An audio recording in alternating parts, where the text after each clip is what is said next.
ton bac plus 5 ne te donnera pas de travail. En Guinée et dans la plupart des États africains, le diplôme peut devenir une prison et personne ne te dira comment t'en échapper. La République de Guinée est une terre de talents piégés. Chaque année, des milliers de jeunes obtiennent des diplômes, mais une grande partie se retrouve sans emploi. Selon une enquête nationale, plus de 40% des jeunes diplômés peinent à trouver un emploi stable après leurs études.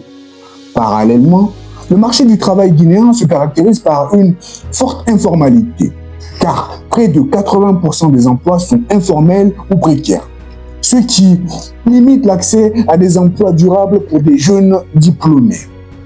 Alors que beaucoup se dirigent vers l'université en visant des bacs plus 4 ou des bacs plus 5 pour occuper des postes qui n'existent pas, des bureaux imaginaires pour engorger le secteur tertiaire, une jeunesse hyperpanisée, le pays manque de professionnels qualifiés dans des secteurs essentiels tels que l'agriculture moderne, la transformation minière et le secteur de l'énergie, qui demeurent des moteurs importants pour l'économie locale.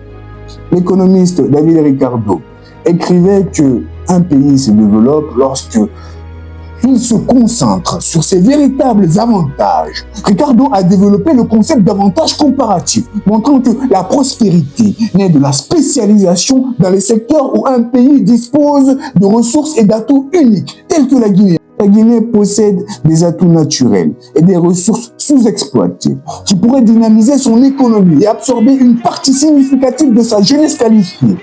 Ce constat met en lumière un décalage important.